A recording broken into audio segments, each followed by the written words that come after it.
তুল্লা বানাইলেন। এরপরে পৃথিবীর 4 ভাগের 1 ভাগ স্থলভূমির ভিতরে জিন বানাইলেন। কি বানাইলেন? জিন। বলেন কি? জিন জাতি বানাইলেন। বানায়া পৃথিবীটাকে শাসন করলেন। জিনেরা অত্যন্ত দুষ্ট প্রকৃতির, শয়তান প্রকৃতির, এরা খারাপ, মারামারে কিলাকিলিতে অতিষ্ঠ হয়ে গেছে জমিন আল্লাহর দরবারে ফরিয়াদ করছে, আল্লাহ এদের দুরাচরণে আমরা অতিষ্ঠ, আমরা জমিন পর্যন্ত বিরক্ত হয়ে গেছি, আল্লাহ এই জিন জাতিকে নিধন করো, ধ্বংস করো, শান্ত জাতি বানাও, শান্ত জাতি বানাও। সুবহানাল্লাহ। আল্লাহ রাব্বুল আলামিন তখন ফেরেশতা জাতি বানাইলেন। ফেরেশতা জাতি বানায়া ফেরেশতাদেরকে জিনদেরকে আশ্রয় মারলেন। পাহাড়ের উপর থেকে নিচে ফিকে মেরেছে, জিনরা ধ্বংস হয়ে গেছে। পাহাড় থেকে মেরেছেন, সমুদ্রের আল্লাহু আকবার ঢেউর মধ্যে মেরেছেন। মারতে মারতে সমস্ত জিন জাতিকে ধ্বংস করে দিয়েছেন। একটারে শুধু বাঁচিয়ে রাখছেন, তার নাম হলো ইবলিস। কয়টারে বাঁচিয়ে রাখছেন? একজনকে বাঁচায় রাখছেন, তার নাম কি? ওই যে আজাজিল, শয়তান। এটা ছোট ছিল, গালে দাড়ি ছিল না, সুন্দর ছিল। ফেরেশতারা কয় থাক, এরে রাইকে দে, বাকি সবগুলোকে মেরে ফেলি। সব জিনদেরকে মেরে ফেলছে, শুধু আজাজিল একটা রাইকে দিয়েছে ছোট। ফেরেশতারা কয়েকে আমাদের সাথে রাইকে নামাজ শিখাবো, রোজা শিখাবো, ইবাদত শিখাবো। এটা দুষ্ট হবে না, এটারে শিষ্ট বানাবো, ভালো বানাবো। সাথে রাইকা দিল। রাইকা দেওয়ার পর ফেরেশতা জাতি বানাইলেন আমার আল্লাহ। ফেরেশতারা তো দরবেশ, খারাপ কাজ কাকে বলে এরা বুঝেই না, খারাপ জিনিস যাকে করে এরা চিনেই না। এই জন্য শুধু ভালো আর ভালো। যাকে বলছে রুকুতে, সে রুকুতে আছে, সজদা কারে কয় চিনে না। যাকে বলছে সজদায় দাও, কোটি বছর পর্যন্ত সজদায় পড়ে রইছে, উঠে কেমনে সেটা বুঝে না। যাকে বলছে উত্তর দিকে তাকাও, সেই দিকে তাকায় রয়েছে, দক্ষিণ বুঝে না। যাকে বলছে পূর্বর দিকে তাকাও, সে পশ্চিম বুঝে না। এই জন্য আল্লাহ তাআলা চিন্তা করলেন এদেরকে দিয়েও হবে না, এরা বেশি শান্ত। এই জন্য নতুন এক জাতি বানাবো, যে জাতির ভিতরে দুষ্টামিও আছে, শান্তমিও আছে। এই জাতির নাম হলো ইনসান জাতি। সুবহানাল্লাহ। আমি পৃথিবীর শুরুর থেকে ইতিহাসটা একবার কিয়ামত পর্যন্ত টাইনে বলতেছি, খেয়াল করে শুনবেন, মজা পাবেন। আল্লাহ তাআলা প্রথম বানালেন জিন জাতি, এদেরকে ধ্বংস করে বানাইলেন ফেরেশতা জাতি, এদেরকে রাইকা এরপরে বানাইলেন মানব জাতি। আল্লাহ যখন মানব জাতি বানাবেন, ফেরেশতাদের কাছে পরামর্শ করলেন, ফেরেশতারা ইন্নী জাইলুন ফিল আরদি খলিফা, আমি আমার জমিনের মাঝে আমার প্রতিনিধি বানাইতে চাই, আমি মানব জাতি বানাইতে যাই। ফেরেশতারা আপত্তি করে, ক্বালা আতাজালু ফিহা মান ইউফসিদু ফিহা ওয়া ইয়াসফিকুদ দিমা ওয়া নাহনু নুসাব্বিহু বিহামদিকা ওয়া নুকদ্দিসু লাকা ক্বালা ইন্নী আ'লামু মা লা তা'লামুন। বলেন আল্লাহু আকবার। আল্লাহ বলেন ফেরেশতারা ইন্নী জাইলুন ফিল আরদি খলিফা, আমি এই জমিনে আমার প্রতিনিধি বানাবো, মানব বানাবো। মানব আমি আল্লাহর বিধান আমার জমিনে তারা চালু করবে, আমার বিধান বাস্তবায়ন করবে আমার জমিনে। ফেরেশতারা ডাক দেয়া কয় আতাজালু ফিহা, আল্লাহ এমন জাতি বানাবেন এই জমিনে, মাইয়ুফসিদু ফিহা, যারা বিশৃঙ্খলা তৈরি করবে জমিনে, ওয়া ইয়াসফিকুদ দিমা, এবং রক্তপাত ঘটাবে। কি ঘটাবে? রক্তপাত ঘটাবে। ভাই বাইরে খুন করবে, শ্বশুর বাড়ির ওয়ারিস দেয় না কেন, বউরে তালাক দিয়ে দিবে। ওই দোকানে বেচা কিনা হয় কেন, কালো জাদু করবে, আছে না নাই? দুশ্মনী করবে, হিংসা করবে, এটা মানুষের স্বভাব। এই জন্য ফেরেশতারা আপত্তি করছে, আল্লাহ এমন জাতি বানাবেন কেন, মানব জাতি, এরা বিশৃঙ্খলা তৈরি করবে জমিনে। এরপরে এরাই ওয়াসফিকুদ দিমা, এবং রক্তপাত ঘটাবে, খুনাখুনি করবে, ছোট্ট বিষয় নিয়ে মানুষকে খুন করে ফেলবে। আল্লাহ বলেন ইন্নী আ'লামু মা লা তা'লামুন, ফেরেশতারা রে, মানুষ বানানোর ভিতরে যে কি রহস্য, এটা আমি আল্লাহ বুঝি, তোমরা বুঝো না। সুবহানাল্লাহ। দুই একটা খারাপ থাকবে, দুই একটা দুষ্ট থাকবে, 2-4-10টা আমি আল্লাহকে না মান্যওয়ালা থাকবে, আমি আল্লাহকে অস্বীকারী থাকবে। কিন্তু মানুষের ভিতরে এমন মানুষও আমি বানাইছি, চোখের ফলক বরাবর গুনাহ জীবনে করবে না। যারা কর আল্লাহু আকবার। একটা সুন্নত কোনোদিন ছাড়বে না, একটা মুস্তাহাবের খেলাফ করবে না, এমন জিন্দা ওলি আমি আল্লাহ বানাইছি। যারা কর আল্লাহু আকবার। এই জন্য তোমরা বেটু দিয়া লাভ নাই, আমি মানুষ বানাবোই বানাবো। আল্লাহ ফেরেশতাদের বেটু উপেক্ষা করে মানুষ বানাইলেন। যেরকম আল্লাহু আকবার। এবার মানুষ বানাইছে, মানুষটার নাম কি? আদম। কার নাম কি ওনার?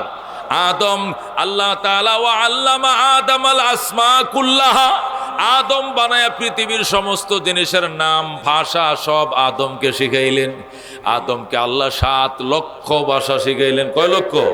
7 লক্ষ ভাষা শিখাইলেন আল্লাহ আদমকে। পৃথিবীর গাছপালা তরুলতা সব কিছুর নাম আল্লাহ আদমকে শিখাইলেন। সুম্মা আরাদাহুম আলাল মালাইকা, এরপরে নামের তালিকা ফেরেশতাদের সামনে উপস্থাপন করলেন। ফেরেশতারা এদিকে বসো, আদম এদিকে বসো। আদমরে এক পাশে বসাইলেন, ফেরেশতাদেরকে এক পাশে বসাইলেন। এবার ইন্টারভিউ শুরু হয়েছে। জোরে বলো আল্লাহু আকবার। আল্লাহ বলেন, ও আদম এই জিনিসের নাম কি বলো? আদম টাস করে বলে দেয়। ফেরেশতা তোমরা বলো। ফেরেশতারা বলতে পারে না। ফেরেশতারা এই আম গাছের নাম কি বলো? ফেরেশতারা কো জানি না। আদম বলো এই গাছের কি নাম? কয় আম গাছ। এই গাছ মানে কয় এরম আম ধরবে, এটা ফাঁকবে, লাল হবে, বাকলডি ছিলে পরে চুয়ে চুয়ে খাইতে হবে, ভিতরে একটা পাড়া আছে, এটা মাটির নিচে পুঁতে রাখলে আবার আম গাছ হবে। আল্লাহু আকবার। গাছের কথা বলে দেয়, ফলের কথা বলে দেয়, কোন ফলের ভিতরে কি ভিটামিন এটাও বলে দেয়, সব কিছুর নাম আদম বলে দেয়। কিন্তু ফেরেশতারা বলতে পারে না। আল্লাহ রাব্বুল আলামিন বললেন, ফেরেশতারা সবাই মিলে ইন্টারভিউতে এক আদমের সামনে তোমরা ফেল করছো, তাহলে আদমকে বানানোর টাইমে বেটু দিছিলা কেন? তোমরা সকলেই মিলে আদমকে সিজদা করো। আদমের সাথে ইন্টারভিউতে তোমরা কোটি কোটি ফেরেশতারা মিলে পারলা না, তাহলে এই আদমকে বানানোর টাইমে বেটু দিছিল কেন? এরা রক্তপাত করবে, গন্ডগোল করবে, করুক রক্তপাত, করুক গন্ডগোল, তোমরা বাধা দেবা কেন? আজকে একজন আদমের এলেমের সামনে কোটি কোটি ফেরেশতা ফেইলার হয়ে গেল। আল্লাহু আকবার। ফেরেশতারা কো ঠিক আছে, কি করা লাগবে? আল্লাহ কো এদেরকে সিজদা, আদমকে সিজদা করো। কি করো? সিজদা। মেরে ভাই ও দুস্থ বুজুর্গ, এইটাকে কেন্দ্র করে অনেকেই কয় আদমকে যদি ফেরেশতারা সিজদা করতে পারে, তাহলে আমরা দুর্গারে সিজদা করলে সমস্যাটা কি? আদম মখলুক, ফেরেশতা মখলুক, এক মখলুক যদি আরেক মখলুকরে সিজদা করতে পারে, তাহলে আমরাও মখলুক, দুর্গাও মখলুক, কালীও মখলুক। কালীরে পূজা করলে সমস্যা কোথায়? বলে কিনা? মাজারের খাজা বাবা মখলুক, আমরা মখলুক, আমরা খাজা বাবারে সিজদা করলে অসুবিধা কি? এই জন্য আমরা আটরশি যায় সিজদা করি, আমরা বান্ডার শরীফ যায় সিজদা করি, আমরা দেওয়ানবাগ যায় সিজদা করি। আদমরে যদি ফেরেশতারা সিজদা করতে পারে, তাহলে আমরা ল্যাংটা বাবারে সিজদা করলে সমস্যা কোথায়? আছে না নাই? এটার উত্তর তো আমাদের জানতে হবে, কথা কোন ঠিক কিনা? এর উত্তর হলো বাজান, সিজদা 2 প্রকার। কোন সিজদা কয় প্রকার? সিজদা 2 প্রকার। সেজদা করে যেটা, কপাল মাটিতে রাইখা যেটা করে, এটা কি কয়? সেজদা। সেজদা কয় প্রকার? একটাকে বলা হয় সিজদায়ে তাআব্বুদি, ইবাদতের সিজদা। কোন? একটা সিজদা হলো ইবাদতের সিজদা, যেটা আমরা একটু আগে মসজিদে দিয়েছি। কপালটা মাটিতে ঠেকায়া পরে কি কইছি? সুবহানা রাব্বিয়াল আলা, সুবহানা রাব্বিয়াল আলা। এটা ইবাদতের সিজদা, এটা আল্লাহর জন্য রিজার্ভ। কোন? এটা কার জন্য রিজার্ভ? আল্লাহর জন্য। মাবুদ হিসাবে, মাবুদ হিসাবে, মুশকিল কুশা হিসাবে, সমস্যার সমাধানদাতা হিসাবে, জান্নাত জাহান্নামের মালিক হিসাবে ইবাদতের সিজদা শুধু পাবে একমাত্র কে? আল্লাহ। আরেকটাকে বলা হয় সিজদায়ে তাহিয়া। কোন? আরেকটা সিজদার নাম কি? সিজদায়ে তাহিয়া। সিজদায়ে তাহিয়া কাকে বলা হয়? সিজদায়ে তাহিয়া বলা হয় অভিবাদনের সিজদা। কি এর সিজদা? অভিবাদন। বাংলায় বলা হয় অভিবাদন। অভিবাদন মানে কি? সম্মান সুযোগ সিজদা। এটা ইবাদতের নিয়তে না, সম্মানের নিয়তে। আগের দিনের এই পরে এই ছবি পরে তুললেন, আরো লোক আসুক, এখন দামি কথা হইতেছে। এই দামি কথাগুলো মনোযোগ অন্যদিকে ফিরে নিবে আপনাদেরকে। এই কথাটা দেমাগে ঢুকবে না, কারণ আপনাদেরকে অন্য মনস্থ করে ফেলছে। এই জন্য ইনশাআল্লাহ লোক আরো ভরপুর হচ্ছে। এরপরে সভাপতি সাহেবের ছবি উঠবে, বক্তব্য দিবে, এরপরে মোনাজাত হবে। কথা ঠিক কিনা? মেরে বায়া দোস্ত বুজুর্গ, বলতেছিলাম সিজদা 2 প্রকার। সিজদা কয় প্রকার? একটা সিজদা ইবাদতের, এটা কার জন্য রিজার্ভ? আল্লাহর জন্য। আরেকটা সিজদা হলো সম্মানের, এটা গায়রুল্লাহর জন্য। আদমের শরীয়তে, ইউসুফ আলাইহিস সালামের শরীয়তে বৈধ ছিল, আমাদের শরীয়তে এইটাও গায়রুল্লাহর জন্য বৈধ নয়। ইউসুফ আলাইহিস সালামের শরীয়তে হযরত ইউসুফ আলাইহিস সালামের আব্বা, তার আম্মা, তার 11 ভাই সবাই মিলে ইউসুফরে সিজদা করছে। এটা কোরআনের মধ্যে আছে। আল্লাহ নিজে বলছেন ইন্নী রাআইতু আহাদা আশারা কাওকাবা ওয়াশ শামসা ওয়াল কমারা রাআইতুহুম লি সাজিদিন। ইউসুফ বলে আমার আব্বা ইয়াকুব শোনেন, আমি স্বপ্ন দেখেছি চন্দ্র সূর্য এবং 11টা তারকা আমি ইউসুফরে সিজদা করতেছে। সুবহানাল্লাহ। 11টা তারকা মানে 11 ভাই, চন্দ্র মানে মা, সূর্য মানে বাবা। যেরকম আল্লাহু আকবার। হযরত ইয়াকুব নবী হইল সূর্য, ইয়াকুব নবীর স্ত্রী রাহিল হইল চন্দ্র, তারা স্বামী স্ত্রী দুইজন। আর ইউসুফ আলাইহিস সালামের 11 ভাই, এরা যায় মিশরে খাদ্য মন্ত্রীর কাছে যায় সিজদা করেছিল। এই সিজদা ইবাদতের জন্য ছিল না, এই সিজদা ছিল সম্মানজনক। কথা কোন ঠিক কিনা? হযরত ইউসুফ আলাইহিস সালামের শরীয়তে, হযরত আদম আলাইহিস সালামের শরীয়তে গায়রুল্লাহর জন্য সম্মানের সিজদা বৈধ ছিল। কি ছিল? বৈধ ছিল। এই সম্মানের সিজদা করেছিল এবং সেই সিজদা করার জন্য আল্লাহ ফেরেশতাদেরকে হুকুম দিয়েছিল। সুবহানাল্লাহ। ইল্লা ইবলিস সব ফাসাজাল মালাইকাতু কুল্লুম আজমাউন, সব ফেরেশতারা আদমকে সিজদা করছে ইল্লা ইবলিস। কিন্তু ওই ভদ্রলোক করে নাই। কোন ভদ্রলোক? সবটিরে মাইরে একটারে রাইখা দিছিল, ওই যে জিনদের জাত, এটা সিজদা করে নাই। আল্লাহ জিজ্ঞাসা করলেন মা মানাকা আনতাসজুদা ইজ আমার তোকা, আমি নিজে তোরে হুকুম দিলাম সিজদা কর, কেন সিজদা করলে না? কো আনা খায়রুম মিন। ইবলিস বলে আমি আদম থেকে শ্রেষ্ঠ। খালাকতানি মিন নার, আমার আগুন দিয়ে বানাইছো, ও খালাকতাহু মিন তিন, আদম রে মাটি দিয়ে বানাইছো। মাটি নিচের দিকে ধাউনি করে আর আগুন উপরের দিকে ধাউনি করে। উপরওয়ালা নিচওয়ালারে সিজদা করতে পারে না। জোরে কোন নাউজুবিল্লাহ। আল্লাহ ডাক দেখো ইবলিস, তোর জাত শ্রদ্ধা শেষ করে দিয়েছিলাম, ফেরেশতারা তোরে ফাইলা লাইলা এই কথা নি তোরে শিখাইছে। ফাখরুজ মিনহা, আল্লাহ ডাক দেখো ফামা ইয়াকুনু লাকা আনতা তাকাব্বারা ফিহা ফাখরুজ ইন্নাকা মিনাস সাগিরিন। বলেন আল্লাহু আকবার। আল্লাহ বলেন ফামা ইয়াকুনু লাকা আনতা তাকাব্বারা ফিহা, ইবলিস তোর জন্য অধিকার নাই আমার নির্দেশের সামনে অহংকার দেখানো, এই অধিকার তোর নাই। ফাখরুজ মিনহা, তুই জান্নাত থেকে বেরিয়ে যা। ইন্নাকা মিনাস সাগিরিন, তুই নিশ্চয় লাঞ্ছিত, বঞ্চিত, অপমানিতদের তালিকাভুক্ত। জোরে কোন সুবহানাল্লাহ। আল্লাহ তাআলা এই ইবলিসকে জান্নাত লাঞ্ছিত বঞ্চিতর তালিকা করে জান্নাত থেকে আউট করে দিলেন। জোরে কোন আল্লাহু আকবার। ইবলিস আদমকে সিজদা করে নাই, আউট করে দেওয়া হলো। ফেরেশতারা সিজদা করছে। এখন আদম জান্নাতে, আদম জান্নাতে একা একা থাকে, খারাপ লাগে, সঙ্গীর জন্য দেওয়ানা, বিছানায় শুয়ে গড়াগড়ি করে। আল্লাহ কয় কিতাহা, কি খুঁজো? কাকে খুঁজো? একজন সাথী হইলে ভালো হইতো, একা একা ভাল লাগে না। আল্লাহ তাআলা আদমের বাম পাজরের হাড্ডি খাইটা সঙ্গিনী বানাইলেন হযরতে হাওয়া। হযরত আল্লাহু আকবার। আল্লাহ তাআলা হযরত আদম হাওয়াকে জান্নাতে বানাইলেন। আল্লাহ আদম হাওয়াকে বলেন ওয়া কুলা মিনহা রাগাদান হাইসু শিতুমা ওয়ালা তাকরাবা হাযিহিশ শাজারা। আদম হাওয়া তোমরা দুইজন জান্নাতের যে কোনো জায়গা থেকে খাইতে থাকো, ঘুরতে থাকো, তবে ওই নির্ধারিত গাছের কিনারে যাইও না। একটা গাছের কথা বলছে, ওই যে বেড়া দেওয়া গাছটা গুন্দম গাছ, ওই গাছের কাছেও যেও না।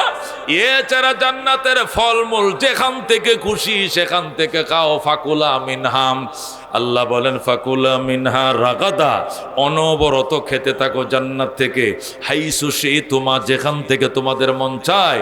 ওগো আদম হাওয়া তোমরা খাও, তবে ওয়ালা তাকরাবা হাযিহিশ শাজারাতা, ওই যে গাছটা এর কিনারে যাইও না। আল্লাহ তাআলা নিষেধাজ্ঞা দিয়ে দিলেন। এখন আদম আর হাওয়া জান্নাতে ঘুরে আর জান্নাতের ফলমূল খায়, ওই গাছের কিনারে যায় না। ইবলিস জান্নাতের জানালার বাহিরে। ইবলিস কোথায়? সে তো বাহিরে চলে গেছে। জানালা দিয়ে আদম রে ডাকে, ও ভাই আদম শোনেন, কি অবস্থা? ভালো। সাথী সঙ্গী হইছিনি? কহ হাওয়া তো আমার জুরি। যেরকম আল্লাহু আকবার। হাদা হাওয়া আমার জীবন সঙ্গী। কেমনে বানাইছে? আমার বাম পাজরের হাড় কেটে আল্লাহ হাওয়া বানাইছে। যেরকম আল্লাহু আকবার। মেরে ভাই ও দোস্ত বুজুর্গ, আদমরা যেরকম আলাদা মূর্তি বানাইয়া এখানে আল্লাহ রু দিছেন, হাওয়াকেও আলাদা একটা মহিলা মূর্তি বানায়া রু দিতে পারতেন, কিন্তু হাওয়ার জন্য আলাদা মূর্তি না বানায়া আদমের হাড় কেটে বানাইলেন কেন? বুঝাইলেন এই কথা, স্ত্রী তোমার বাহিরে কেউ না, স্ত্রী তোমার অঙ্গ কেটে যাকে বানানো হয়েছে উনি তোমার অর্ধাঙ্গিনী, যেরকম সুবহানাল্লাহ, উনি তোমার অর্ধাঙ্গিনী, ওনার সাথে ব্যভিচার করা যাবে না, ওনার উপরে অত্যাচার করা যাবে না। তোমার শরীরের সুখ যেরকম তুমি বুঝো তার সুখ তোমাকে বুঝতে হবে, তোমার সমৃদ্ধি যেরকম বুঝো তার সমৃদ্ধি বুঝতে হবে, তোমার মনের চাওয়া পাওয়া যেরকম আছে ওরও আছে, তোমার যেরকম খেতে অনেক কিছু মন চায় ওরও মন চাইবে, তোমার দামি কাপড় ফিনতে মন চায় ওকে তো ফিনতে মন চাবে। গরু যে লাঠি দিয়ে মারো ওই লাঠি দিয়ে স্ত্রীকে মারা শুরু করে দিও না, সে তোমার বাদী না, তোমার বাহিরে কেউ না, তোমার গায়ের অঙ্গ কেটে আল্লাহ তোমার জুরি বানাইছে, সে তোমার অর্ধাঙ্গিনী, যেরকম সুবহানাল্লাহ।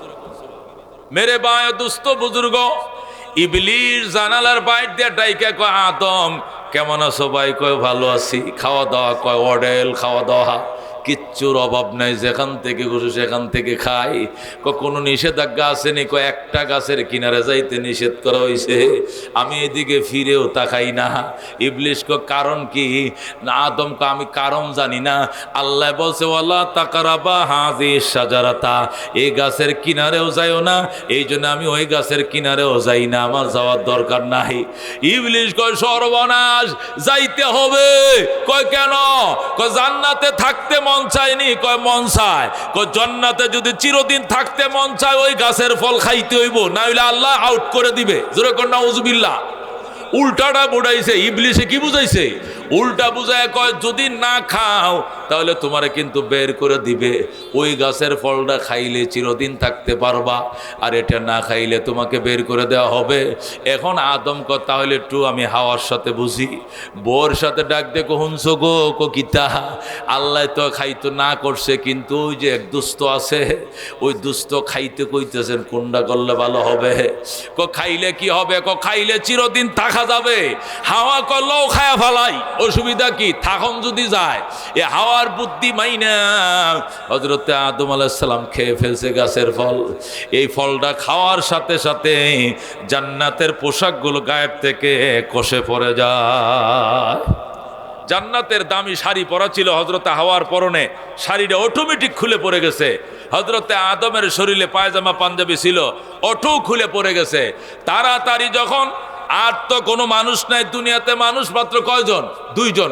এই দুইজন লজ্জাস্থানে এইভাবে চাপাচাপি করে দৌড়ে যায় জান্নাতের গাছের ফাতা ছিঁড়ছে, ছিঁড়ে আদমের তিনটা ফাতা ছিঁড়ে লজ্জাস্থান ডাকছে, হযরতে হাওয়া 5টা ফাতা ছেড়ে লজ্জাস্থান ডাকছে। এই জন্য মরণের পরে জান্নাতে যাওয়ার আগে মেয়েদেরকে আবার 5 কাপড় পরায়ে ফাটাইতে হয়, আর পুরুষদেরকে 3 কাপড় পরায়ে ফাটাইতে হয়, কারণ তারা জান্নাত থেকে আসার টাইমে আদম 3 কাপড় নিয়ে আইছিল, হাওয়া 5 কাপড় নিয়ে আসছিল। সুবহানাল্লাহ। ইতিহাস মনে রাখতে হবে, মানুষ মারা যাওয়ার পরে পুরুষের 3 কাপড়, নারীর 5 কাপড় কেন? হযরত আদম এবং হাওয়া তারা জান্নাত থেকে তখন বিতাড়িত হয়েছিলেন, বহিষ্কৃত হয়েছিলেন, তখন জান্নাতের একজনের 3 পাতা পরে আসছিল, একজনের 5 পাতা। এই জন্য আবার জান্নাতে যাওয়ার পথে কবরে উঠায় দেওয়ার টাইমে আমরা আবার মাকে 5 কাপড় পরাই দিই, বাবাকে 3 কাপড় পরাই দিই। যেরকম আল্লাহু আকবার।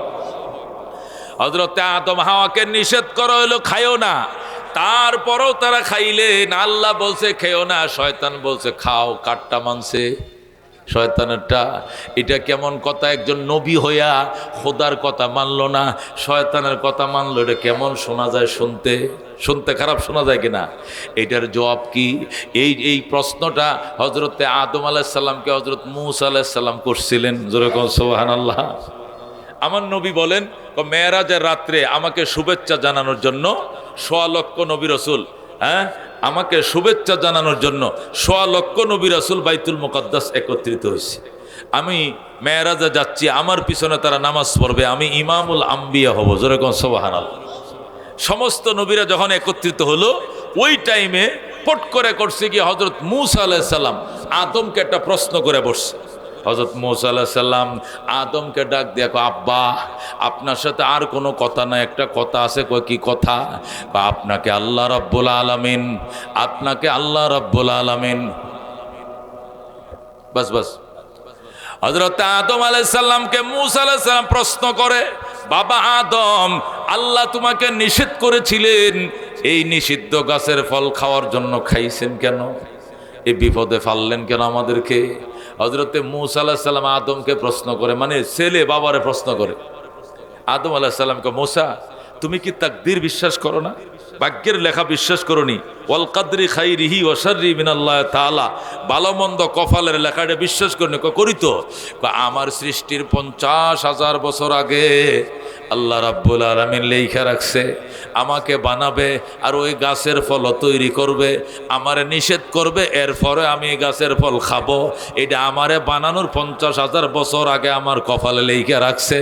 আমি আমার ভাগ্যের লেখার বিপরীত করার মতো সুযোগ আমার ছিল না। এ মূসা, তুমি কি ভাগ্য বিশ্বাস করো না? করি। যদি ভাগ্যকে বিশ্বাস করো তা আমার উপরে তুমি প্রশ্ন করলা কেন? ফাহাজ্জা আদম মূসা, ওই বিতর্ক অনুষ্ঠানে হযরত আদম মূসার উপরে জয়লাভ করছেন। মূসা নিস্তব্ধ হয়ে গেছেন। যেরকম সুবহানাল্লাহ। মূসা আর পাল্টা কোনো উত্তর দিতে পারে নাই। আদম বললেন, শোনো, আমার সৃষ্টির আরো 50,000 বছর আগে আমার কপালে লেখে রাখছে যে এই গাছের ফল আমি খাবো। শত বাধা দিলেও আমি না খায়া পারি না, কারণ এটা আমার কপালে লেখাই ছিল। যেরকম আল্লাহু আকবার। কোন মুহাদ্দিসিনে কেরাম লেখেন, কোন উলামায়ে কেরাম আরেকটা উত্তর দিয়েছেন, সেটা হলো এই, আদম আলাইহিস সালামকে যখন বলা হলো ইবলিশের পক্ষ থেকে যে তুমি খাও, আর আল্লাহ বললেন খেও না, তখন আদম প্রশ্ন করছিল, আচ্ছা ইবলিশ রে, আচ্ছা আমি যদি এই গাছের ফল খাই তাহলে পরিণতিটা কি হবে?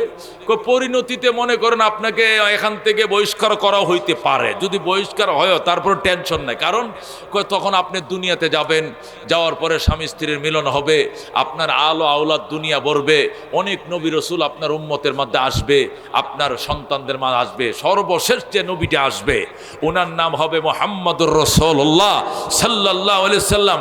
উনি হাবিবুল্লাহ হবেন, যাকে সৃষ্টি না করলে আপনাকেও সৃষ্টি করা হইতো না। উনিও আপনার বংশধারা থেকেই দুনিয়াতে আসবে, আর ওনাকে না বানাইলে জান্নাত জাহান্নাম আল্লাহ বানাইতেন না। যেরকম আল্লাহু আকবার। হযরত আদম আলাইহিস সালাম তার বংশের মধ্যে আখেরি নবী দুনিয়াতে আসুক, এই পথ সুগম করার জন্য রিস্ক নিয়েই তিনি ওই নিষিদ্ধ গাছের ফল খেয়ে ফেলেছিলেন। যেরকম আল্লাহু আকবার। কোন মুহাদ্দিসিনে কেরাম বলেন, হায় রে, আদম আলাইহিস সালামের ফল খাওয়ার কারণে যদি তিনি দুনিয়াতে এসছেন, আর দুনিয়াতে আসার কারণে আখেরি নবীর আগমন পৃথিবীতে ঘটেছে, আদম তো কম খাইছে শুধু ফল, আমি হইলে ফলও খাইতাম, ডালও খাইতাম, ফাতাও খাইতাম, গোড়া ডাল সুদ্দা সাবায়া সব খাইয়া লাইতাম। যেরকম আল্লাহু আকবার। আর তারপরও আখেরি নবী তাড়াতাড়ি দুনিয়াতে আহুক, তাড়াতাড়ি আহুক। যেরকম আল্লাহু আকবার। আদম তো ফল খাইয়া ক্ষান্ত করছে, আমি ডালা শুদ্ধ খাই লাইতাম, পাতারেও সাবায়া খাইয়া ফেলাইতাম। যেরকম আল্লাহু আকবার। তারপর রহমতুল্লাহ আলামিন দুনিয়াতে আসুক। আল্লাহু আকবার। মেরে ভাই ও দোস্ত বুজুর্গ, যে কথাটা বলতেছিলাম, হযরত আদম আলাইহিস সালামকে 3 কাপড় করায়াম ওই শ্রীলঙ্কার শরণ দ্বীপে পাঠানো হলো, আর হযরতে হাওয়াকে সৌদি আরবের জেদ্দায় পাঠানো হলো। জেদ্দা এটা ছিল, আসল শব্দ ছিল জেদ্দা, এটাকে জেদ্দা বলে, আসল শব্দ জাদ্দা বলা হয়, ইংরেজিতে বলে গ্র্যান্ডফাদার, মানে দাদি নানি, দাদি গ্র্যান্ডমাদারকে কি বলা হয়? আরবিতে জাদ্দা বলা হয়। জাদ্দা মানে দাদি অথবা নানি। হযরতে হাওয়া আমাদের দাদিমা, হযরতে হাওয়া আমাদের নানিমা, আমাদের মুরব্বী, উনি সর্বপ্রথম নারী পৃথিবীতে। উনাকে আল্লাহ তাআলা জেদ্দায় অবতরণ করেছিলেন, এই জন্য চিরদিনের জন্য ওই জায়গার নাম জেদ্দা হয়ে গেছে। যেরকম সুবহানাল্লাহ। হযরতে আদম আলাইহিস সালামকে পাঠাইলেন শরণ দ্বীপে। শরণ দ্বীপ ছিল শ্রীলঙ্কার একটা দ্বীপের নাম। হাওয়াকে পালাইলেন জেদ্দায়।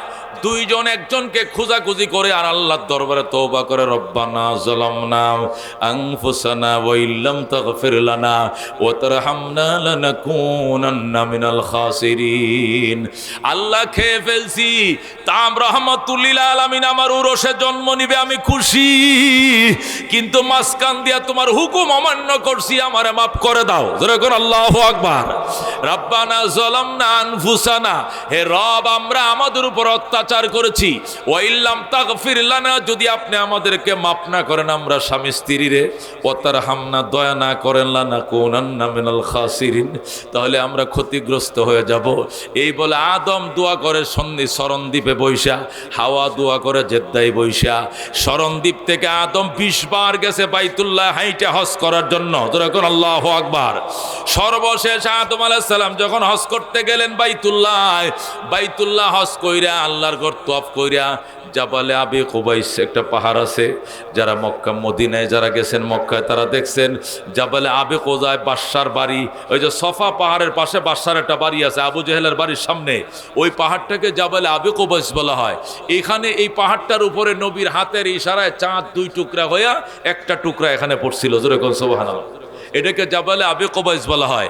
এই জাবালে আবি কুবাইসে আদম উঠছে, ওইটা চারদিকে ফিরে কাঁদতেছে, আল্লাহ আমার জীবন সঙ্গিনীকে মিলাইয়া দাও, আল্লাহ আমার জীবন সঙ্গীরে 350 বছর পর্যন্ত পাই না, জীবন সঙ্গিনীকে মিলাইয়া দাও।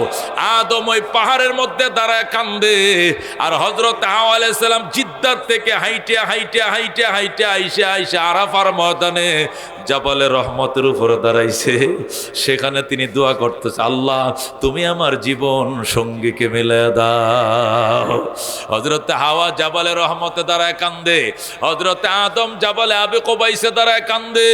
হযরত আদম আলাইহিস সালাম এখান থেকে 8 কিলোমিটার দূরে হাওয়ারে দেইকা ফলাইছি। আল্লাহু আকবার। মক্কা যে ক্লক টাওয়ার, যেটা গড়ি বিল্ডিং, এটার নিচে তো বাইতুল্লাহ না, এখান থেকে 8 কিলোমিটার দূর জাবালে রহমত আরাফার ময়দানে আদম আলাইহিস সালাম 8 কিলোমিটার দূর এখান থেকে দেইখে ফেলাইছে। চোখের কি জুতি। আদম হযরত হাওয়ারে কয়, হাওয়া এখানে থাইকো আমি আইতেছি, আর হাওয়া কয় তুমি ওখানে থাকো আমি আইতেছি। জোরে কোন আল্লাহু আকবার। মেয়েরা দুর্বল, এই জন্য আদম বললেন তুমি জাবালে রহমতে দাঁড়ায় থাকো, এখানে দাঁড়ায় থাকো আমি আসতেছি। আদম জাবালে আবি কুবাইস থেকে নাইমা বাইতুল্লাহ 2 রাকাত শুকরিয়ার নামাজ আদায় করে আল্লাহর দরবারে শুকরিয়া আদায় করে, আল্লাহ আমার জীবন সঙ্গিনীরে পাইছি, যাইতেছি। আল্লাহু আকবার। আদম দৌড় দিছে 8 কিলোমিটার রাস্তা, এক দৌড়ায় যায় ওই জাবালে রহমতের উপরে দেখবেন একটা ফিলার আছে, ফিলার ওই পাহাড়টার উপরে উঠছেন তো, আরাফার ময়দানে রহমত পাহাড়, এটা 30 ফিট উঠা, বেশি উঠা না, সব হাজিরে উঠতে পারে। দেখবেন একটা খাম্বার মতো আছে, ওই খাম্বাটা যেখানে দাঁড়ায় আছে এখানেই হযরতে হাওয়া দাঁড়ায় ছিলেন। জোরে সুবহানাল্লাহ। 365 বছর পর, 365 বছর পর আদম আর হাওয়া ওই জাবালে রহমতের মধ্যে যায়, একজনের সাথে আরেকজনের দেখা হয়, আলিঙ্গন হয়, দুইজনে মিলে যায় নামাজ বিছায় কর, রব্বানা যালামনা আনফুসানা ওয়া ইল্লাম তাগফির লানা ওয়া তারহামনা লানাকুনান্না মিনাল খাসিরিন। আল্লাহ তাআলা 365 বছর পর মুনাজাত শুরু করছে আর কাঁদতেছে, আল্লাহ আমার বংশে যে তুমি রহমতুল লিল আলামিন পাঠাইবা, আল্লাহ তার দোহাই দিয়া বলছি আমাদেরকে মাফ করে দাও। আখিরি নবীর দোহাই দিয়া আদম সর্বশেষ মুনাজাতে হাত বাড়াইলেন, আল্লাহ তাআলা তাদের তওবা কবুল করলেন। সুবহানাল্লাহ। হযরতে আদম হাওয়ার তওবা কবুল হয়ে গেল। তারা ওই মিনার ময়দানে যেখানে শয়তানকে পাথর মারে ওখানেই তারা বাড়ি বেঁধে থাকা শুরু করলেন। জমরাত যেখানে শয়তানকে পাথর মারে, এখানে একটা মসজিদ আছে দেখবেন, ওখানে নামাজ হয় না কিন্তু মসজিদ আছে। এটা হযরতে আদম আলাইহিস সালামের বাড়ি ছিল। জোরে বলুন আল্লাহু আকবার। সেখানে আদম আলাইহিস সালাম হাওয়াকে নিয়ে থাকা শুরু করলেন, সেখানে থেকে থেকে সংসার শুরু করলেন। আল্লাহ হযরতে আদমকে 20 জোড়া সন্তান দিলেন। কয় জোড়া? 20 জোড়া সন্তান দিলেন। প্রত্যেকবার একটা ছেলে একটা মেয়ে, 1 জোড়া করে একটা ছেলে একটা মেয়ে হয়। 20 জোড়া মানে 40টা সন্তান দিলেন আল্লাহ। কটা সন্তান? হযরত আদম আলাইহিস সালামের ছেলে মেয়েরা বড় হইছে। এরপরে আদম আলাইহিস সালাম বলছেন আগের জোড়ার ছেলের সাথে পরের জোড়ার মেয়ের বিয়ে হবে। আল্লাহু আকবার। এটা শরীয়ত। এই যারা দুনিয়াতে আর তো কোনো মানুষ নাই, নিজের ভাই বোনে বিয়ে হবে, তবে একসাথে যে যমজ ভাই বোন হয়েছে এরা সহোদর একজনের সাথে আরেকজনের বিয়ে জায়েজ হবে না। আগের ছেলে পরের জোড়ার মেয়ের সাথে এইভাবে বেজোরের সাথে কি হবে বিয়ে হবে। আদমের শরীয়তে ওইভাবে বিয়ে করানো হলো। 20 জোড়া 40টা সন্তানের বিয়ে হয়ে গেল। সর্বশেষ সব শেষ বয়সে আদম কাঁদতে শুরু করলো, আল্লাহ আমি যে নবী, আমার এই 40টা সন্তানের ভিতরে নবুয়তের দায়িত্ব নেওয়ার মতো একটারও আমি দেখি না। আল্লাহু আকবার।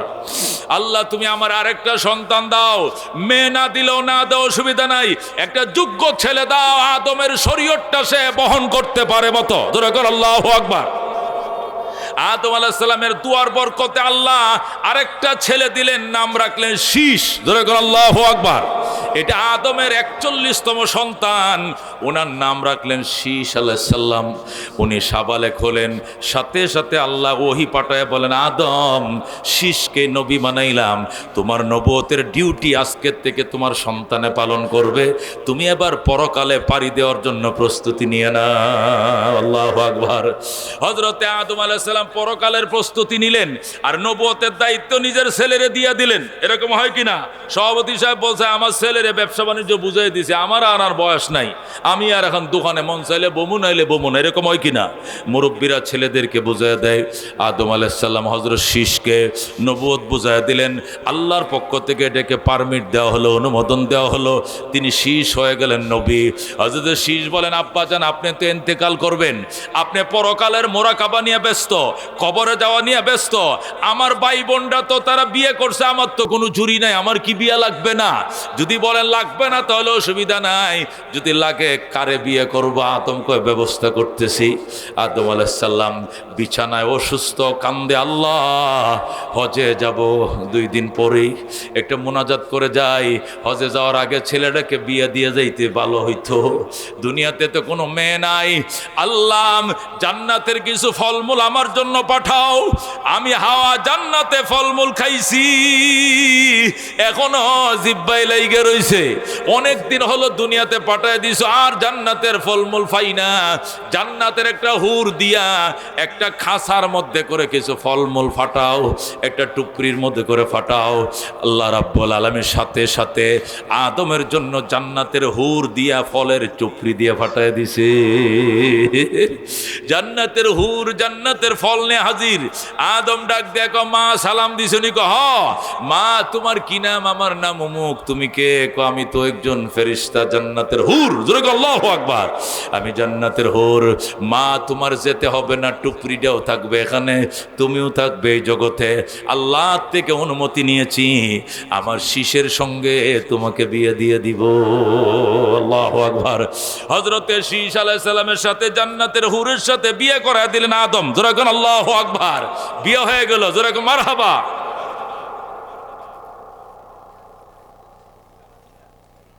আলহামদুলিল্লাহ। হযরত আদম আলাইহিস সালাম দুনিয়া থেকে চলে গেলেন, হযরতের শীষের থেকে সন্তান হলো, প্রথম সন্তানের নাম হলো হযরত নূহ। জোরে কোন আল্লাহু আকবার। শীষের ছেলের নাম কি? নূহ। আল্লাহ নূরেও নবী বানাইলেন। হযরত নূহ আলাইহিস সালাম নবী হলেন। নূহ আলাইহিস সালাম 950 বছর পর্যন্ত দাওয়াত দিলেন। কয়শো বছর? 950 বছর পর্যন্ত দাওয়াত দিলেন।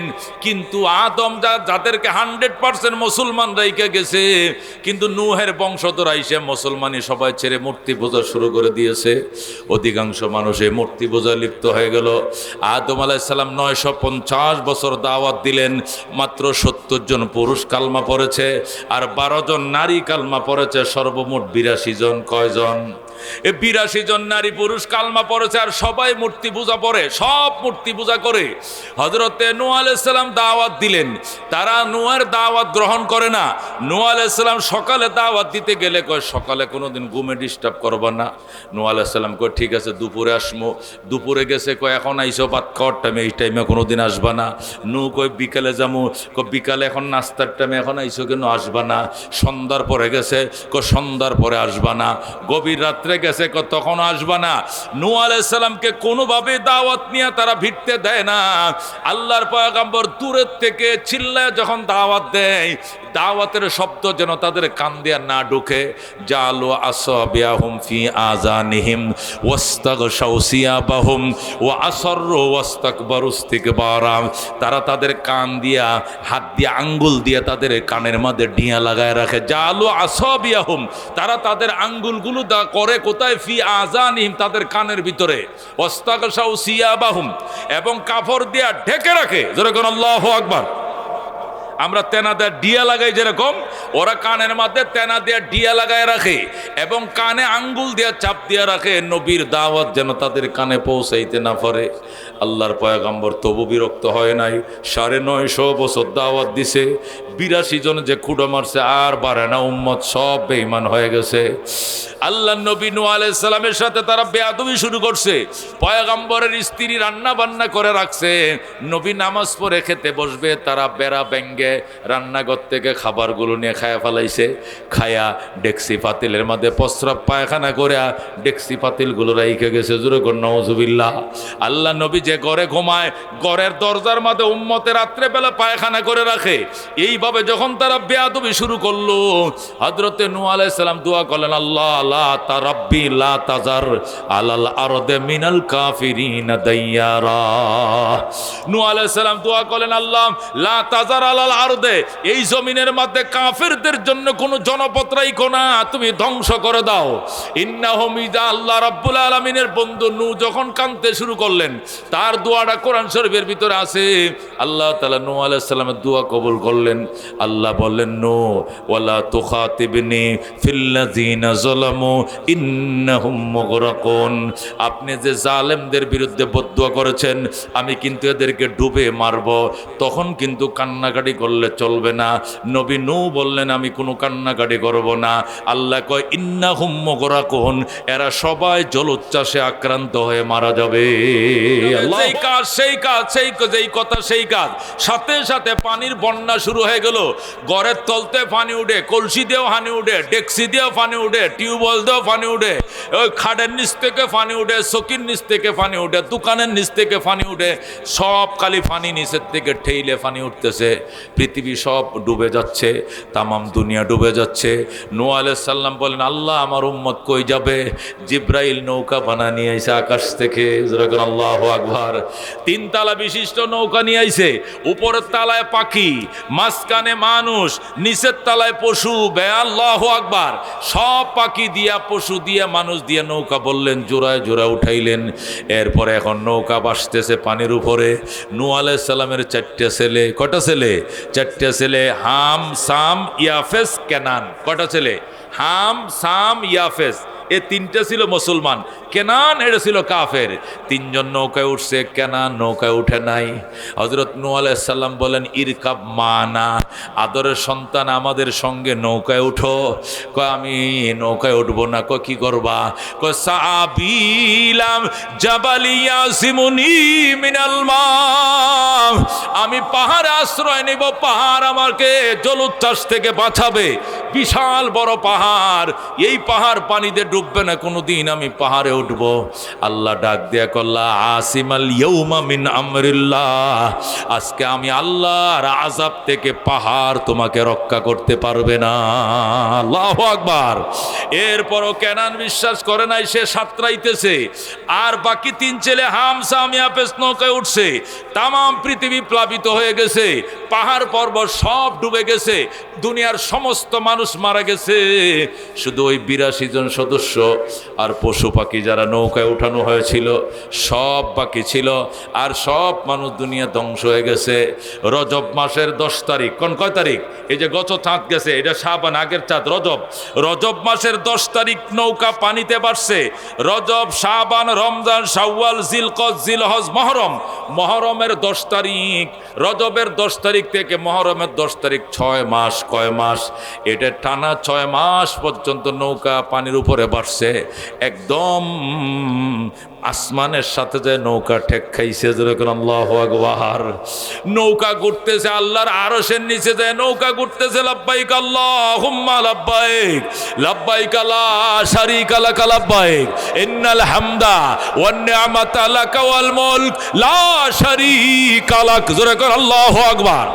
নৌকা তোয়াফ শুরু করে দিছে, লাব্বাইক শুরু হয়ে গেছে। মুহররম মাসের 10 তারিখ হইছে।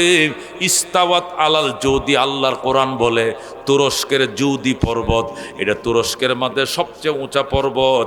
ওই জুদি পর্বতমালার মধ্যে আইসা নৌকা মাটি ছুঁইছে। আল্লাহু আকবার। এই 82 জন নিয়ে আবার দুনিয়া নতুন করে সাজানো হচ্ছে। এছাড়া মানুষ আর কেউ নাই। আদম দিয়া নূহ পর্যন্ত দুনিয়া বসছিল। নূহের জামানায় সব দুনিয়া নিমজ্জিত হয়ে শেষ। এবার নূহের 3 সন্তান দিয়ে আবার আল্লাহ তাআলা দুনিয়া বসছেন, আবার দুনিয়া ভরে গেছে। হিন্দু মুসলিম অন্যান্য ধর্মের সবাই একসাথে আমরা ব্যবসা বাণিজ্য করি। আজকের ব্যবসার জন্য আমার হিন্দু ভাইরাও তাদের প্রতিষ্ঠানগুলো বন্ধ রেখেছেন। তাদের কাছে চাঁদা চাইলে তারাও চাঁদা দিচ্ছেন।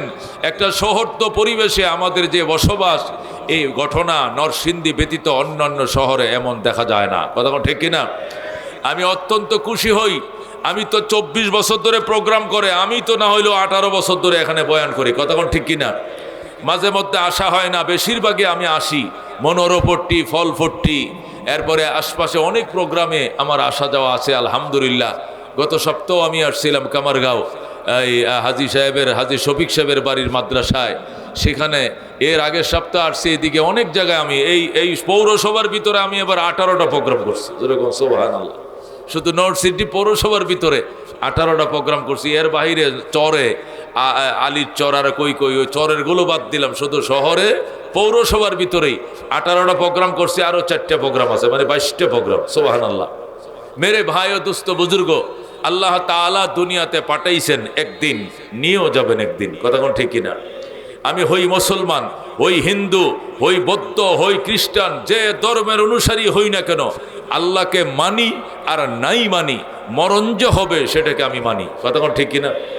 যারা আল্লাহকে মানে না, রসুলকে মানে না, আল্লাহ রসুলকে বিশ্বাস করে না, এরাও বিশ্বাস করে যে এই দুনিয়াতে থাকা যাবে না। কথা কোন ঠিক কিনা?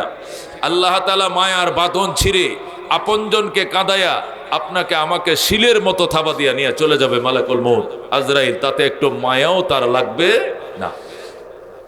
আল্লাহ তাআলা আজরাইলকে এমন শক্ত হৃদয় দিয়ে বানিয়েছেন, তার সকল আত্মীয় স্বজন পাশে বসে কাঁদলেও তার মায়া লাগবে না। টিপু ভাই আমার মনে পড়ে এখনো, বেশ কয়েক বছর আগে মারা গেছেন, ঠিক কিনা? একবার ত্যাগরা, এরকম ত্যাগরা একটা যুবকের মতো, ইয়ং এর মতো ছিল টিপু ভাই। আমার এখনো মনে পড়ে, হঠাৎ মনে হয়ে গেল, হাইরে এই মানুষটা তো আশা করছিল আরো অন্তত 20-30 বছর দুনিয়াতে বাঁচবে। কথা ঠিক কিনা? তার শরীরের যে গঠন ছিল 30 বছর বাঁচার মতো গঠন ছিল, কিন্তু মনিবের হুকুম হয়ে গেছে ওনার হায়াত এতটুকুই। কথা কোন ঠিক কিনা? আমরা আখিরি জমানায় এসছি, আমাদের হায়াত অনেক কম, আমাদের খাবার কম, আমাদের খোরাকি কম। আমরা 2.5 কেজি চাউল পাকায়া ফ্যামিলির 15 জনে খাই, সকালবেলার জন্য আরো ঠান্ডা ভাত থেকে যায়, ঠিক কিনা? মেরে ভাই ও দোস্ত বুজুর্গ, হায়াত আমাদের কম। নবী বলেছেন আমার অধিকাংশ উম্মতে 60 এবং 70-এর ভিতরেই দুনিয়ার থেকে বিদায় নিয়ে নেবে। অথচ হযরত শুআয়ব আলাইহিস সালাম, উনি হযরত মূসা আলাইহিস সালামের শ্বশুর, 3500 বছর হায়াত পেয়েছেন। সুবহানাল্লাহ। 3500 বছর হায়াত পেয়েছেন হযরত শুআয়ব আলাইহিস সালাম। শুআয়ব আলাইহিস সালামের এক উম্মত এসে আল্লাহর নবী শুআয়বকে অভিযোগ করে, নবী গো আমার জন্য দোয়া করেন। কি? আমার 3টা ছেলে হইয়া অকালে মারা গেছে, অল্প বয়সে মারা গেছে, আমার বাচ্চাগুলো শুধু অকালে মারা যায়, এটা কেন হয়? আপনি দোয়া করেন আমার বাচ্চা যেন আর অকালে না মরে। আল্লাহর নবী শুআয়ব বললেন, বাবা কত বছর বয়সে তোমার ছেলেটা? কয়দিন বয়সে মারা গেছে? বড়টা মাত্র 2300 বছর হায়াত পাইছিল, এরপরে ফুলার আমার মরে গেছে, বিয়েও করাইতে পারলাম না। ছোটটা তো মাত্র 2100 বছর পাচ্ছিল, মেসুইট হয় নাই, সাবালেক হয় নাই। আর ছোট একটা লেদা, এটা মাত্র 1500 বছর বাচ্চে, এরপরে এই লেদাটা আমার এই গুন্নি ছোট মেয়েটা মারা গেল। কন এত অল্প বয়সে যদি বাচ্চা মারা যায় কেমনে হয়? কন নবী গো দোয়া করেন আল্লাহ যেন আমার বাচ্চারা অকালে না মরে। জোরে কন আল্লাহু আকবার। 2300 বছর বয়সে মারা গেলে যদি অকালে মারা যায়, তো কাল কাকে বলে? কত বছর বাঁচত তারা? তারা 2500-2600 বছর বয়স হলে বালেগ হতো, বিয়ে করতো। জোরে কোন সুবহানাল্লাহ। মেরে ভাই ও দুস্থ বুজুর্গ, আমাদের তো হায়াত একদম কম, কতক্ষণ ঠিক কিনা? নবী বলেন ক্বালা রাসূলুল্লাহ সাল্লাল্লাহু আলাইহি ওয়াসাল্লাম আমার উম্মতি মা বাইনা 60 ওয়া 70, আমার অধিকাংশ উম্মতের হায়াত 60 এবং 70-এর ভিতরে ফুরিয়ে যাবে, ঠিক কিনা? আমার নবী কত বছর বেঁচেছেন? 63। কোন আমার নবী কতদিন বেঁচেছেন? আমার নবী বেঁচেছেন 63 বছর। নবীজির প্রথম সাহাবী আবু বকর বেঁচেছেন 63 বছর। হযরত ওমর বেঁচেছেন 63 বছর। হযরত উসমান তার চেয়ে আরো কম। হযরত আলী মাত্র 50-52 বছর। হাসান হুসেন আরো কম। অধিকাংশ উম্মত 70-এর ভিতরে দুনিয়ার থেকে বিদায় নিয়ে নিবেন। অথচ তারা 2500 বছর বয়স হইলে মাত্র বাবা তার ছেলের জন্য বিয়ে করাইতো। যেরকম আল্লাহু আকবার। হযরতে মুহাম্মাদুর রাসূলুল্লাহ সাল্লাল্লাহু আলাইহি সাল্লামের উম্মত, হায়াত আমাদের কম, শক্তি আমাদের কম, সামর্থ্য আমাদের কম, গঠন আমাদের ছোট, ধরন আমাদের ছোট, সব আমাদের কম, কিন্তু রহমতুল লিল আলামিনের উম্মত হওয়ার সুবাদে আমাদের মর্যাদা সবচেয়ে বেশি। এরকম সুবহানাল্লাহ। হযরত জাকারিয়া আলাইহিস সালাম, মনে রাখবেন, হযরত জাকারিয়া আলাইহিস সালাম, হযরত ইয়াহইয়া আলাইহিস সালাম, হযরত হাসকিল আলাইহিস সালাম, হযরত শামবিল আলাইহিস সালাম, কয়জন? এরা 4 জন আল্লাহর নবী। ইয়াহইয়া, জাকারিয়া। জাকারিয়া হলো বাবা, ইয়াহইয়া হলো তারই ছেলে, বাইতুল মুকাদ্দাসের ইমাম হযরত জাকারিয়া আলাইহিস সালাম। হযরত জাকারিয়া আলাইহিস সালাম, হযরত ইয়াহইয়া আলাইহিস সালাম, হযরত হাসকিল আলাইহিস সালাম, হযরত শামবিল আলাইহিস সালাম, এই 4 জন নবী। কয়জন নবী? এই 4 জন নবী তারা কর্মকাণ্ড ছেড়ে দিয়া 80 বছরকে হায়াত থেকে আলাদা করে জঙ্গলে চলে গিয়েছিলেন। জঙ্গলে এই 80 বছর তারা আর দোকানদারিও করে নাই, হাল গৃহস্থিও করে নাই, ওটু ব্যানও চালায় নাই, মানে দুনিয়ার কোনো দান্দা তারা করে নাই। 80 বছর জিকির আজকার, তসবিহ তাহলিল, দিনে রোজা, রাত্রে নফল নামাজ, এইভাবে 80 বছর কাটাইছেন ওই পাহাড়ের গুহায় গুহায়। আল্লাহু আকবার। বাস গাছের লতা পাতার রস কষ, অথবা কেউ যদি কোনো খাবার পাঠাইছে তাহলে তারা খাইছে, না হলে বেশিরভাগ উপবাস তারা রোজা পালন করেছে। 80 বছর হায়াত থেকে আলাদা করে ফেলছে। যেরকম আল্লাহু আকবার। যারা হায়াত থেকে 80 বছর আলাদা করে এদের মূল হায়াত কত? কোন? যারা বোনাসের জন্য, বিশেষ ইবাদতের জন্য, আল্লাহর সান্নিধ্য অর্জন করার জন্য যারা 80 বছর আলাদা করে এদের মূল হায়াত কত? আমরা চিল্লার জন্য কয়দিন? যদি 3 চিল্লার জন্য কেউ যায় তাহলে 3 40-এ কত? 120 দিন। তো 3 চিল্লার জন্য বের হয়ে 120 দিন। এই 3 চিল্লা যায় কি আমরা হাল গৃহস্থী করি, দোকানপাট করি, মসজিদে মসজিদে ঘুরি, আর দাওয়াত দেই, জিকির আজকার করি। কতক্ষণ ঠিক কিনা? যারা হজের জন্য 1.5 মাসের জন্য 40-42 দিনের জন্য যায়, হায়াতে 60 বছর জিন্দিগির থেকে 40 দিন আলাদা করে 5-6 লাখ টাকা খরচ করে আল্লাহ রাস্তা গেলাম। কই যাব? মক্কা যাব, মদিনা যাব, মেনা, মুজদালিফা, আরাফা, এগুলো দেখবো, আল্লাহর হুকুম পালন করব। এই যে 40-42 দিন এরা হায়াত থেকে আলাদা করে। কতক্ষণ ঠিক কিনা? তাহলে 60 বছর থেকে হজের জন্য 40 দিন আলাদা করলাম, 60 বছর থেকে চিল্লার জন্য 3 চিল্লার জন্য 120 দিন আলাদা করলাম, এটা 60 বছর থেকে। আর যারা 80 বছর আলাদা করছে এদের হায়াত কত? কত হাজার বছর? না হইলো 3000 বছর, 4000 বছর। কতক্ষণ ঠিক কিনা? রমজান মাসের 19 তারিখ, কয় তারিখ? 19 তারিখ হযরত জিবরাইল আলাইহিস সালাম এসে আমাদের নবীকে এই ঘটনা শোনালেন। নবী গো, এক অবাক করা ঘটনা আপনাকে শোনাবো, আপনি কিন্তু টেনশন করবেন না। টেনশনের জিনিস হলে তো টেনশন করতেই হবে। কয় না, আপনি পেরেশান হয়েন না, আপনি ভেঙ্গে পড়েন না, এটা অবাক করা ঘটনা শোনায়। নবীকে শোনাও। জিবরাইল বলেন, ইয়া রাসূলুল্লাহ, হযরতে জাকারিয়া আলাইহিস সালাম, হযরতে ইয়াহইয়া আলাইহিস সালাম, হযরতে হাসকিল আলাইহিস সালাম, হযরতে শামবিল আলাইহিস সালাম, এই 4 জন আল্লাহর নবী সংসার থেকে নিজেকে বৈরাগী বানায়া জঙ্গলে চলে গেছে। নিরামিষ খাইছে, মাছ গোস্ত খায় নাই, দুধ কলা খায় নাই, গাছের লতা পাতা চাপায় খাইছে, নফল রোজা রাখছে। 80 বছর আল্লাহর সান্নিধ্য অর্জন করার জন্য ফ্যামিলির থেকে বিচ্ছিন্ন রয়েছে। আল্লাহর হাবিব ডাক দেখো জিবরাইল, কি আশ্চর্য ঘটনা তুই আমারে শুনাইলে, আমার উম্মত তো 80 বছর হায়াতেই পাবে না, আমার উম্মত তো 80 বছর বাঁচতই না, এ বাঁচবই 60 বছর 62 বছর। আল্লাহ নবী কান্দে, আল্লাহ আমার উম্মত রে এ বিরাট নিয়ামত থেকে তুমি কেন গো বঞ্চিত করলা, আমার উম্মত রে এত কম হায়াত তুমি কেন দিলা। আল্লাহ রাব্বুল আলামিন সাথে সাথে জিবরাইলকে পাঠায়, জিবরাইল আমার বন্ধুর কাছে যা, আমার সালাম ক, আর বল আমার বন্ধুর উম্মতের হায়াত কম হতে পারে, উম্মতের জন্য প্রতি বছর এমন একটা রাতের বরাদ্দ দিলাম, এমন একটা রাতের রিজার্ভেশন দিলাম, এক রাত যদি ইবাদত করতে পারে আমার বন্ধুর উম্মত, এক রাত্রের ইবাদত 83 বছর 6 মাসের ইবাদতকে ওভারটেক করে চলে যাবে। এই রাতটার নাম কি? লাইলাতুল কদর। লাইলাতুল কদর, রমজানের 27 তারিখ যেটা হয়, কতক্ষণ ঠিক কিনা? জিবরাইল এটা কি তোর বানানো কথা নাকি আল্লাহর কথা? কয়টা আল্লাহর কথা, কয়টা তেলাওয়াত করে শোনাও। জিবরাইল আউযু বিল্লাহি মিনাশ শাইতানির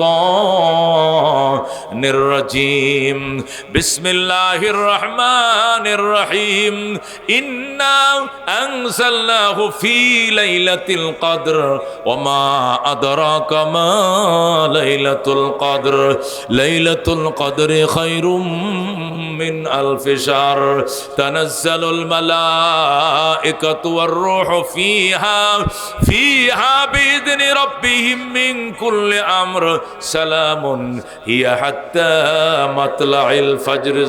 সুবহানাল্লাহ। আল্লাহ নবী সাল্লাল্লাহু আলাইহি ওয়াসাল্লামের দরবারে জিবরাইল যখন সূরা কদর নিয়ে আসলো, নবী হেসে দিলেন আর বলেন, আমার গুনাহগার উম্মত কপাল ভালো, আসছো দুনিয়াতে সবার শেষে, জান্নাতে যাইবা সবার আগে। যারা কেন আল্লাহু আকবার।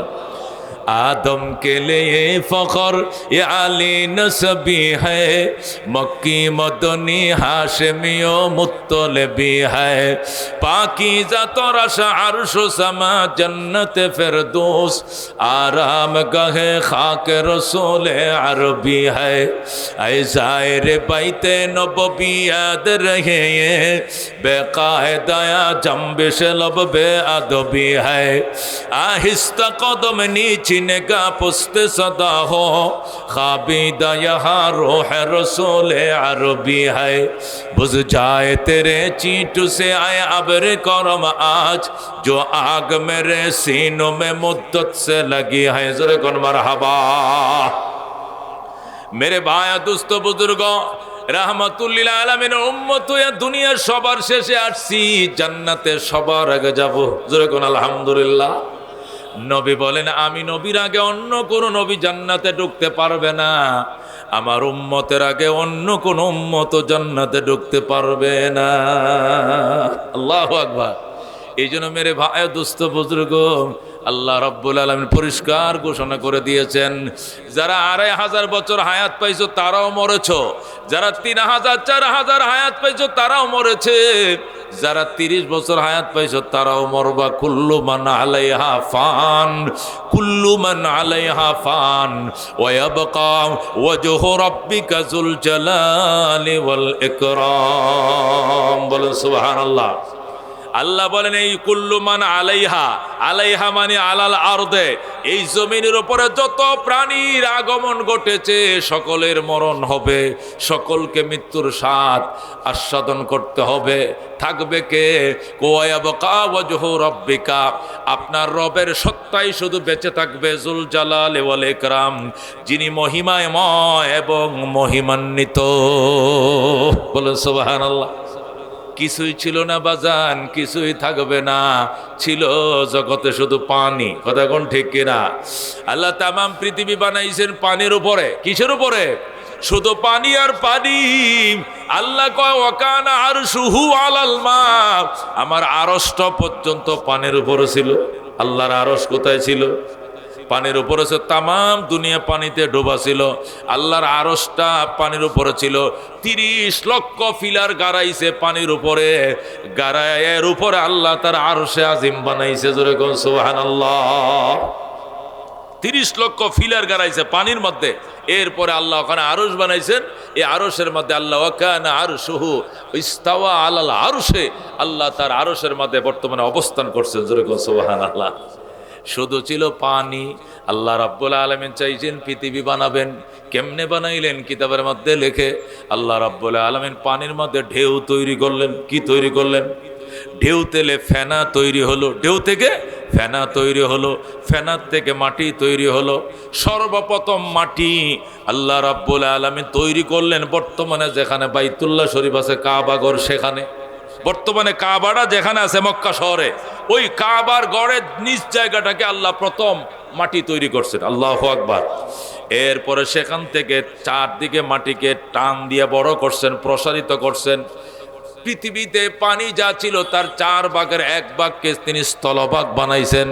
3 ভাগ এখনো পানি রয়ে গেছে। যেরকম সুবহানাল্লাহ।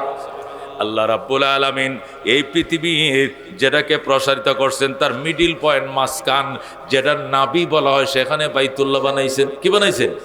আল্লাহু আকবার। এটা নড়াচড়া করে।